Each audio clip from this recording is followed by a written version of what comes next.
Okay, let's try this again, shall we? I'm honestly very interested just to hear what you were talking about because you seemed excited.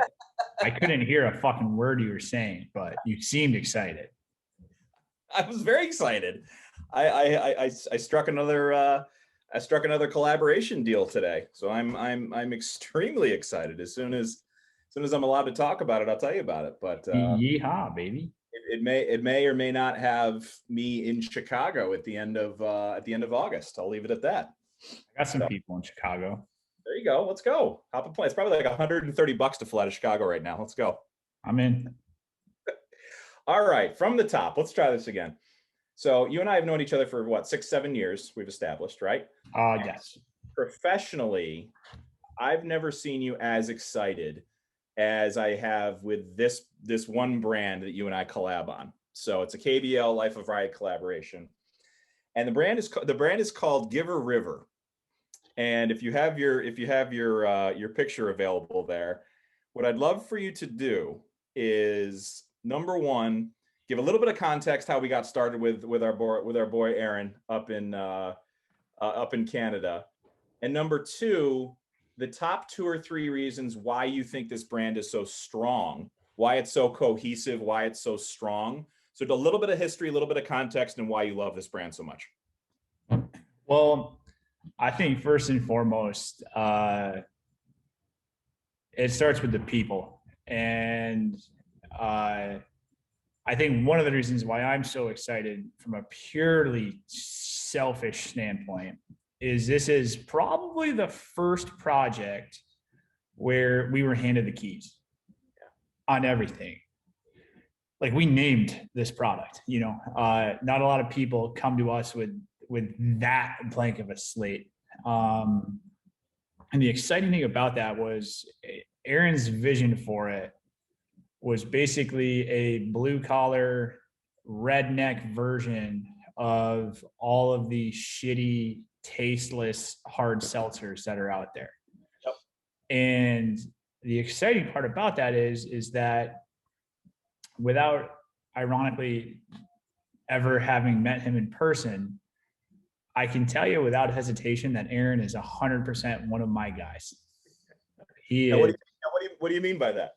He is through and through the kind of dude that I would be friends with. Yeah.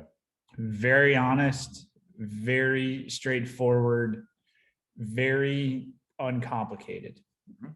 And it always helps when you have on a personal level, you have that kind of connection and that kind of understanding. It helps even more when you are tasked with building a brand that reflects that in every way, which I think we've gotten the chance to do here. And one of the reasons that I'm so excited about it, aside from the fact that, I mean, it's every marketing person's dream to have, not that we have creative freedom, but for the most part, everything has hit right away. Save for one of the flavor names, which we rebounded pretty decently on. And it makes you realize the power that having that kind of alignment and that kind of understanding unlocks. So we were kind of going through names, and I hated the first 7 we came up with. The next 2 or 3 were okay, but you can't really build a business being okay. And then one day it just came, and I thought that was what it was going to be, but ultimately the client chooses. Yep. You don't really get to decide or have final say on anything. So I remember going into that meeting, I'm like, fuck, I hope they pick this one. And we started the call, and he talked about 2 of the other designs first. And I'm like, God fucking damn it. And then he stops, and I remember this clear as day. He's like, yeah, I really like those. I think that the hockey one is very interesting, but I fucking love Giver River. And I'm like, thank you, Jesus. And then away we go, because for people, most of the people watching this obviously probably live in the same country as you and I. They probably don't know what the term giver really means. Yeah, I didn't. You guys had to educate me on it. Yeah. So in Canada, to say giver, it means like fucking go for it. Have at it. Go giver, bud. And I just pictured somebody saying that. It's basically the Canadian version of hold my beer, you know? And you break it down, what better thing to have in your hands than one of these guys, you know? Yeah. So I'm just, especially now that it's getting real and we almost have product in our hands and we tasted it and everything, you know, like our fingerprint, literally down to tasting the product, our fingerprints are just all over this. And that's just really fucking cool. So, but you guys took it a step further past Giver, because Giver originally we thought was going to be just one of the names of one of the drinks, right? Isn't that how we started? Didn't we just roll it out to the whole portfolio? I don't even remember, to be honest with you now. Well, we had thrown a couple of different things out there where we were almost trying to be too cute and too clever with it. And then we had a realization that's not who we are. Like, just fucking Giver, bud. So that's where we are. So we're on Giver River. Now there's three different flavors for those that can see. So there's the from let's see, from left to right, we have Origin Story, we have Redneck Lemonade, and the one that Adam Sable will become famous for someday and blow up his marketing agency. Oh, Canada. So we have the three different canned cocktails. Origin Story. Now talk about each one of those individually. So Origin Story. So it's ORI apostrophe GIN. I'm not sure if you can see that right there. So where did that come from? Oh, it goes back to having the flexibility and the trust of Aaron and Mike on that one, where, you know, really we built a brand here. We didn't just create a logo or create a name. We created a brand. And, you know, so much of what this brand is about basically being like a little bit of a middle finger to the rest of what the industry is trying to do. And, you know, you look at every other hard seltzer out there, and there's lemon lime, there's black cherry, there's some kind of orange, and then there's whatever else. And they all have pictures of that fruit on there. So we knew that we couldn't just name the flavors what they were. You know, we wanted each flavor and each SKU to really have its own story in and of itself. You know, so like, could we have called it like a backwoods gin and tonic? Like, sure, but that's fucking boring and that's not who we are, you know? So we wanted to kind of have, I don't want to give too much away. We wanted to have a story behind each one, you know? And I think that's part of the brand. When you see it, you're not going to pick up a 12-pack and see black cherry, lemon lime, and mandarin orange, you know? You're going to see Aura gin story and be like, what the fuck is that? Yep. Yeah. And then it helps for our very straightforward customers at home. We literally put underneath what's in each one. Yep. And then Redneck Lemonade. So wait, hang on. Origin Story is it's gin based. It's going to have cucumber, lime and simple syrup in it. I'm not even a gin fan, and I sucked down one of those. I mean, it was really refreshing, really good. Then Redneck Lemonade is vodka, lemon, raspberry, and mint. Sounds familiar. Sounds familiar. What was your thought on Redneck's just too easy, right? I mean, at some point you just are what you are, you know? And I think the thing that we wanted to do is we wanted to have fun with it, and we wanted to create a story. But again, we didn't want to get too cute and too clever and outthink ourselves. And I don't know. I also think ahead to the content and the storytelling that we can do. And the storytelling that we can do behind Redneck Lemonade is going to be pretty legendary, I think. And then the piece de resistance. Yeah. So the last one gave me so much anxiety because up until that point, we had hit a grand slam on everything we did, Yep. from the name to the logo to the packaging design to the first 2 flavors. Everything was instant smash success and how it was received. And then we get to this fucking cranberry lime. Well, first we went to something else that just did not work. And then we ended up on cranberry and lime. And, you know, the cranberry is really what hits you. So I'm like, all right, I want to do some sort of play on that. And when I say I had 30 ideas written in the whiteboard in the back, I'm underselling, if anything. And I just didn't love any of them. Yep. There were some that I liked. You know, there were some that I thought were good. I didn't love any of them. And I'm like, this isn't it, man. But we were getting to a point where we were on like a semi-tight deadline. Yeah. So I'm like, well, I'll just throw it out there. I'm not going to say no for them.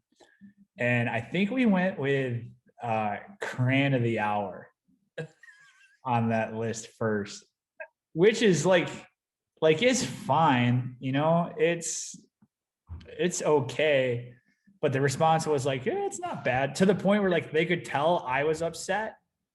And like I was like, and they're like, no, like it could work, like it's not so bad. And I'm like, no, it's fine. We'll be a 10 out of 10 on this.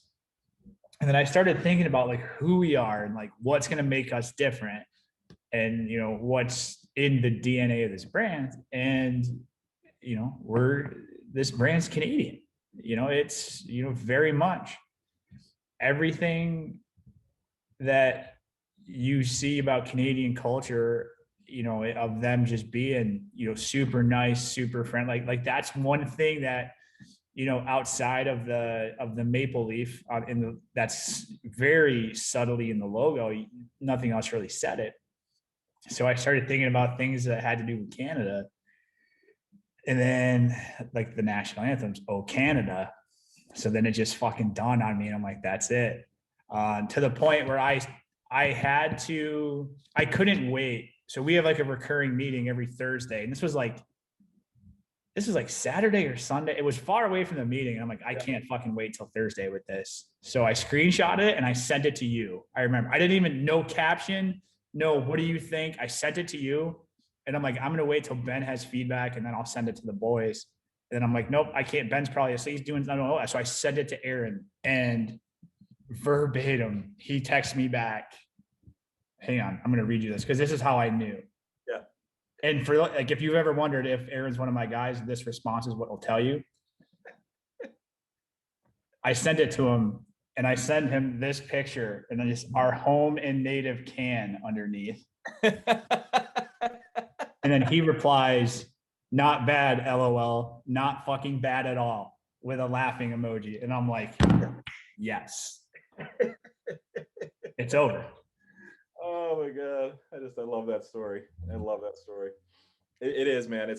But to your point, you were given creative freedom, you know, and that's what I love about this. And you know what, I use Aaron as an example when I onboard all other clients, any potential new clients. I'm like, number one, we got to click. You know, I don't ever want to look at my phone and see a text or an email or a call and be like, oh, you know, I gotta freaking deal with this guy, right? Like I call it the good guy clause. You know, you have to check that box first. And yes, I'm in a great position where I can turn stuff down if I want to, but you got to check that good guy clause. And I tell people in the first 30 minutes of talking to somebody on the phone, like, I'm interviewing you as much as you're interviewing me. Like, I know what I bring to the table. I know what I can do for you. I want to make sure that you're the kind of person I want to hang with, you know? So that's number one. Number two, he just lets us do our thing. You know, it's like, it's always, he when we go to him to make decisions, we're like, Aaron, here are 3 or 4 different options. Which one do you want to do? And he'll be like, well, one's kind of good too. He'll go through it and then he'll go, well, what do you guys think? Always, like every single time. And I don't think I've come across a scenario where we've said something and he's gone in a different way. I just don't think we've crossed that bridge yet. It's just, and that's what I tell future clients, current clients, future clients, is I'm not saying everything that I say is 100% right. I would never say that, but you have to trust the professionals to do what they're put there to do. And when you do that and you have access to people and you have quick decision makers like Aaron, that's why this brand is moving so quickly. You know, that's the number one thing, is that you have somebody like that can absolutely make a decision, trust his people, and move forward. But that's why it's so much fun to work on, man. Yeah. And I think that it ultimately, because I mean, this project has opened up our eyes a lot to how we do things with our clients, you know, and the nice part about it for us and just how we're wired is 100% of that accountability is on us at that point, you know, which I love. I crave that here. You know, accountability is just an opportunity to show that you know what you're doing, you know. But the one thing that it's really helped us with is, you know, we obviously don't have that kind of freedom with a lot of clients, if not most, you know, which is fine. You know, you wouldn't expect that to have that with everybody. But what it showed you is that, you know, as you kind of lay out expectations and goals with clients, you know, you can map out everything that you're going to need to get there. And like the shit that you're putting on us, awesome, no problem. But hey, like these three things aren't on us. I think this, and this is going to be a problem. Yep. You know, and it's wild just mapping that out on the front end. And, you know, and again, not saying that we're right every time. You know, there have been times where like, hey man, I don't know about this, and then ends up working wonderfully. Awesome. I'm happy to be wrong there. But it's just, it shows you how much everything works together. And, you know, to borrow your phrase from the wine world, how many things have to go right for stuff to be successful. And you could do 96% of it perfect. But if you fuck up on 4%, it could torpedo the whole thing. Yeah. You know, and just being able to, you know, A, have a portfolio that covers all that, and B, you know, be able to look and be able to have conversations of, here's where we're at, here's where we want to go, here's what it's going to take, here's the tools we need. Some you're giving us, some we'll see. But I think just moving everything to that kind of perspective and that kind of scale is, and a lot of times, the difference between succeeding and failing. Yep. No, that's very true. And, you know, you're right. That's, excuse me, that's what makes this industry so hard, is that 96% of it can go perfectly. But if you have one small thing that goes wrong, and I just had something like this happen. I'm not quite ready to tell it in prime time yet, but we will once we fix it, and we're fixing it. But yeah, it just, and that's the hard part, is it's easy to be in client services when it's easy, right? it's really fun to be in it. But when something goes wrong and you say, hey, by the way, our entire co-packing employee group has just gotten wiped out by COVID, and everybody's home for 3 weeks.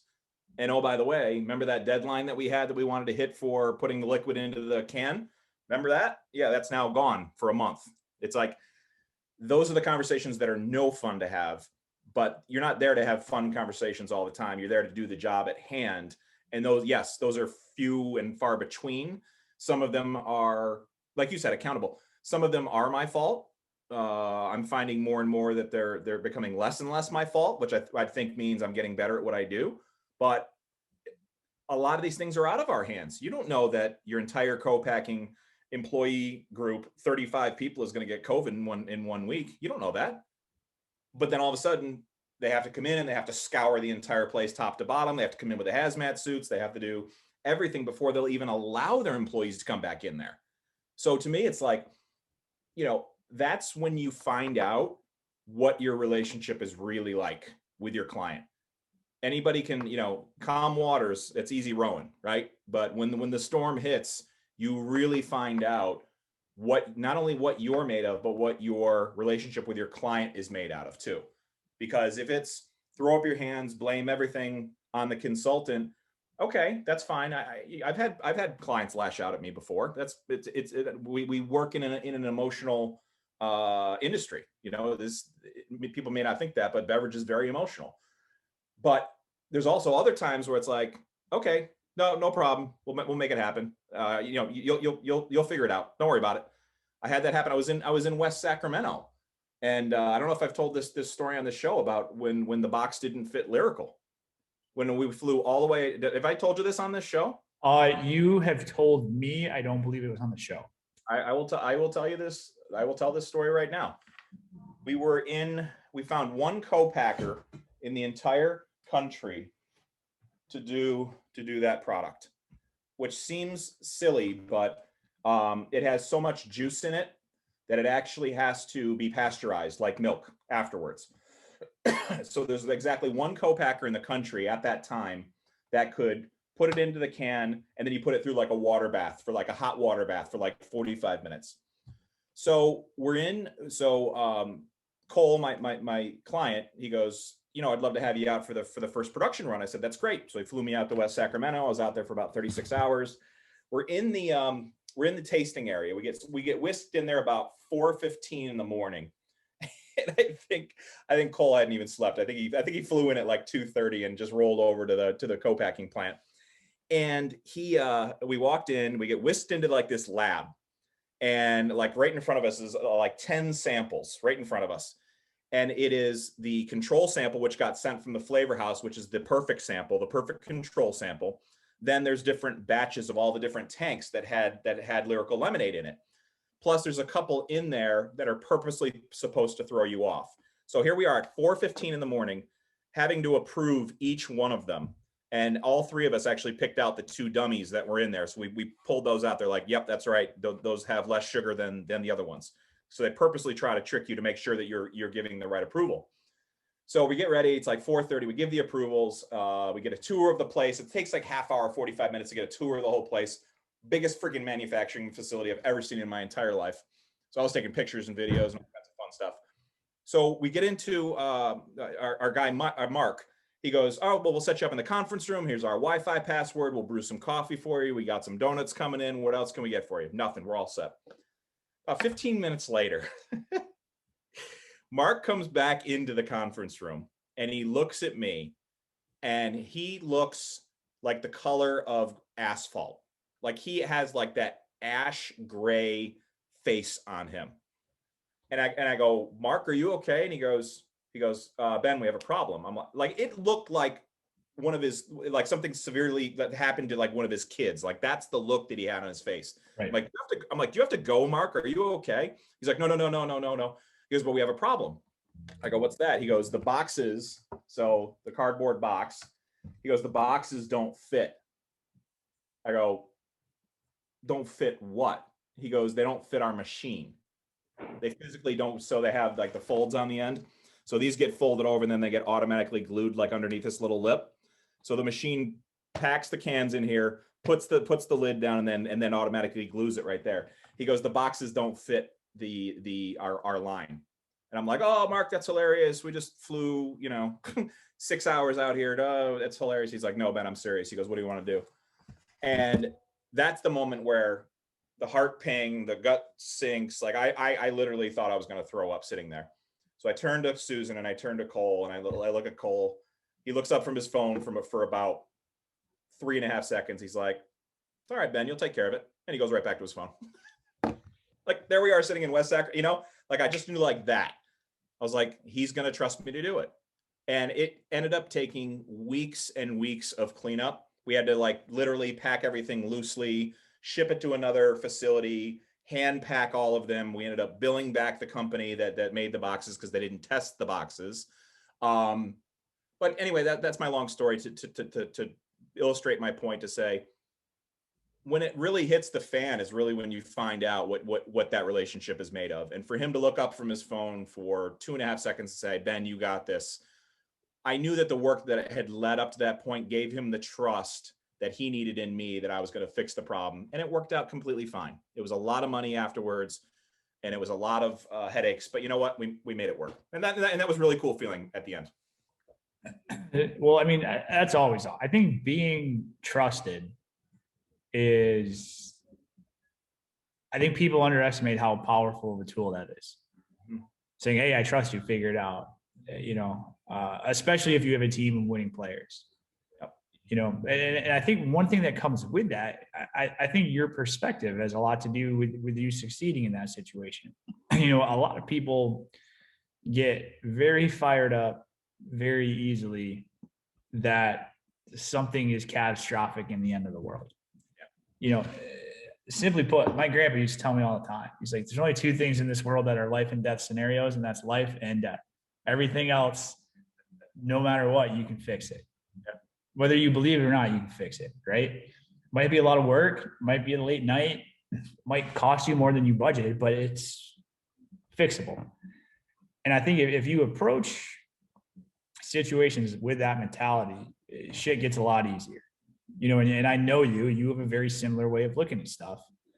You know, like, okay, whatever happened, happened. Like me being fired up and blowing a gasket and yelling at poor Mark, I'm not going to fix anything. So, like, why the fuck would I waste any time doing that? And it's when you talk about it, when you're rational and calm, like right now, that's super easy.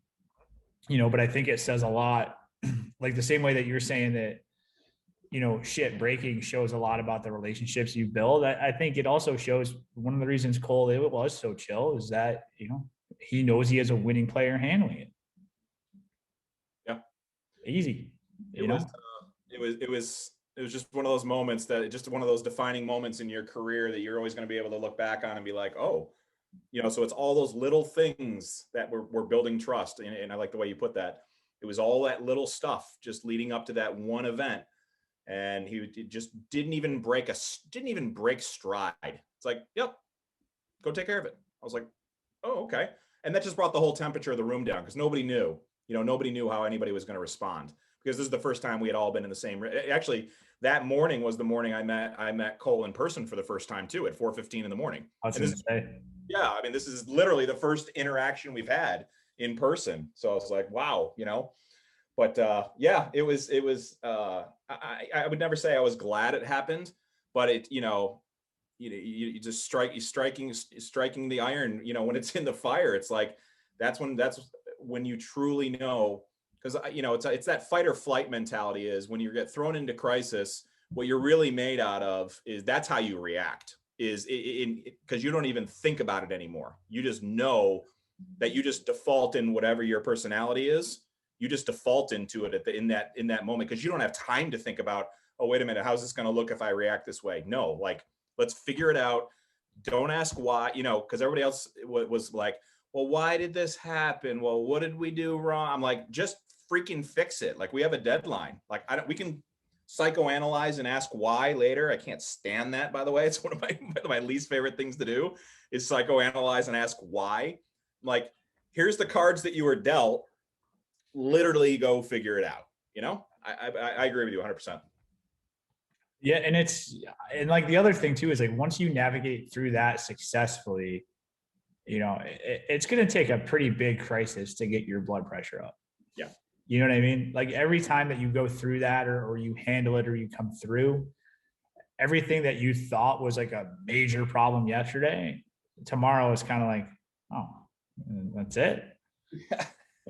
So I think that's a really big part of it too. And that's why, like, I think one of the reasons that we're having so much fun right now, we're 6.5 years old, and it's a fun time business wise, because it's, especially in these last 6 years, you see a lot of shit that you have to navigate, and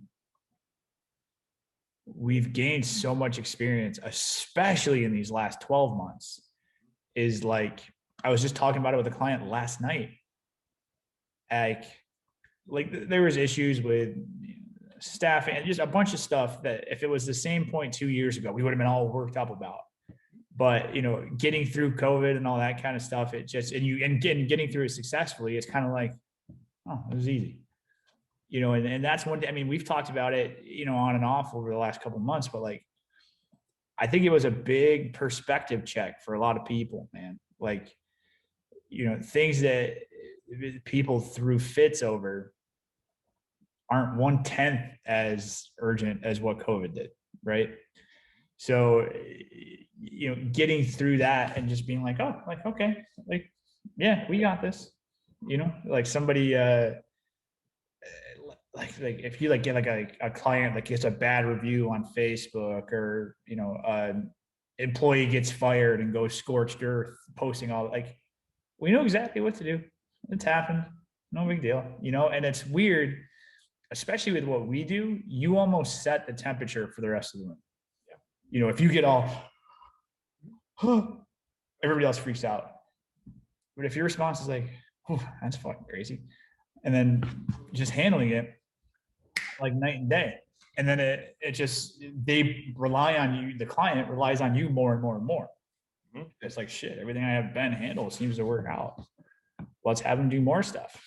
And I tell that story to other clients, not because misery loves company. I don't do that, but it's to show them perspective, to be like, I mean, that could have been a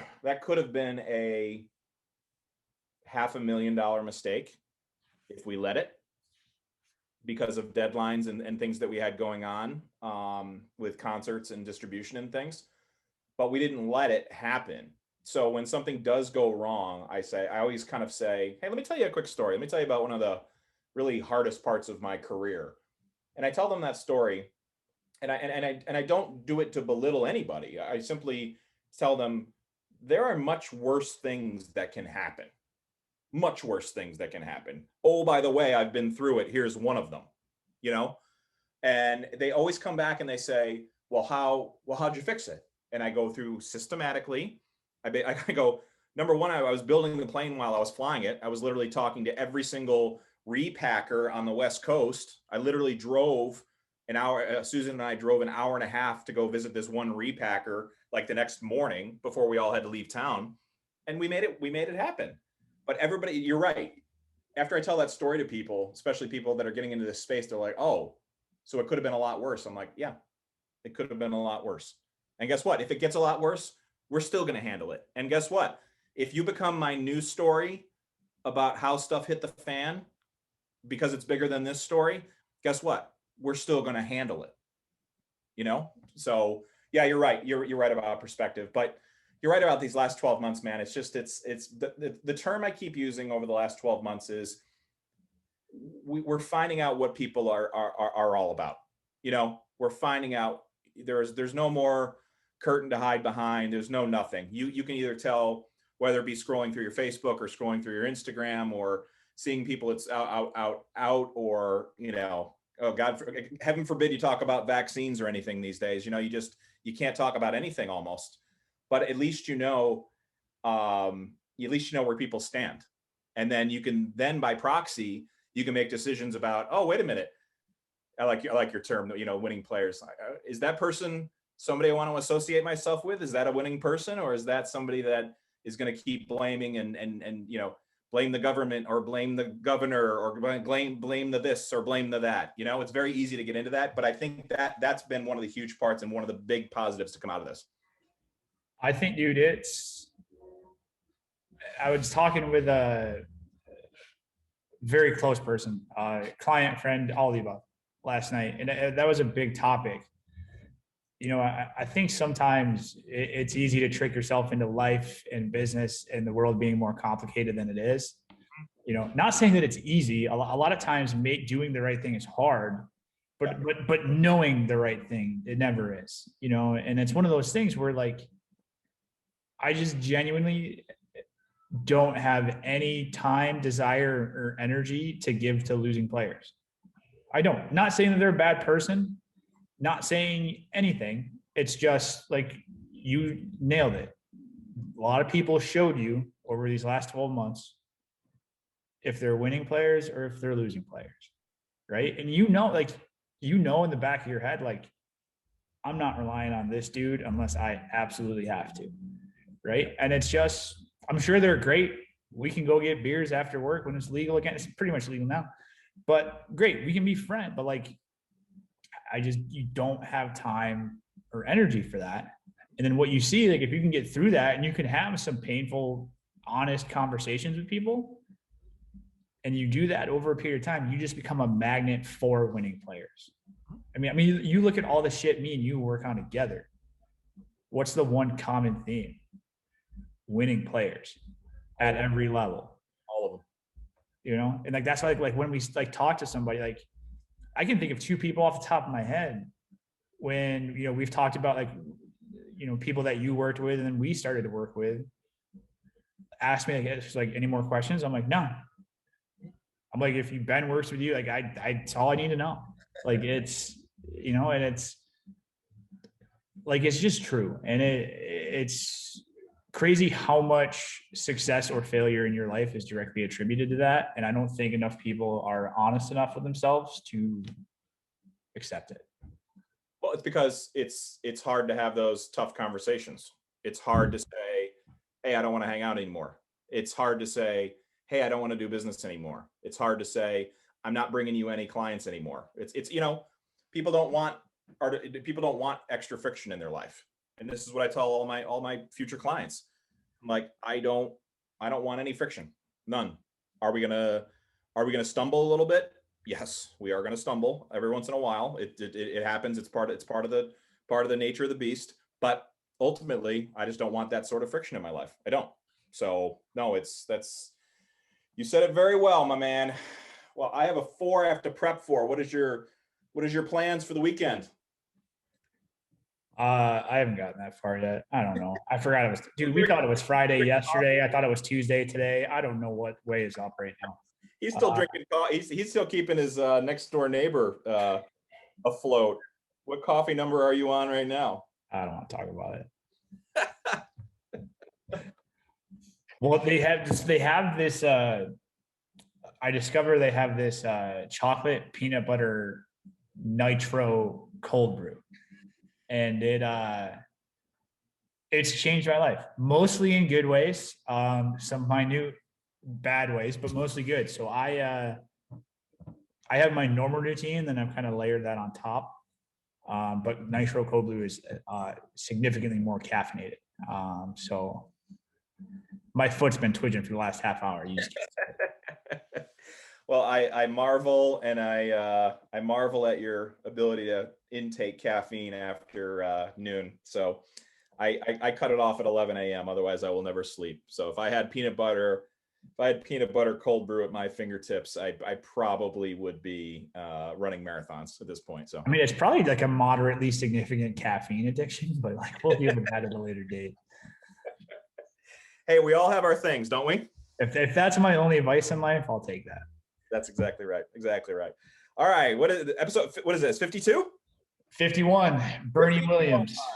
Bernie Williams. I love it. I love it. Well, Facebook, thank you for joining us. We always appreciate it. If you're walking the dog and listening to it on YouTube or Spotify or iTunes or whatever else that we probably should get something on the calendar. I know we say this every single week. Probably should get something on the calendar and just knock these out, right? Yes, I was going to text you. I had figured Spotify stuff out for some other stuff. So I think, not that I want to bogart your work, I'm just going to email Josh and give him whatever he needs so we can get to getting. My second favorite thing to hear from anybody other than I trust you, go do it, is please take me out of the conversation. So please take me out of the conversation and do whatever the heck you have to do. That's actually my favorite thing to hear. So that's perfect. All right. Signing off Facebook. Cheers. Have a great weekend, everybody. See ya.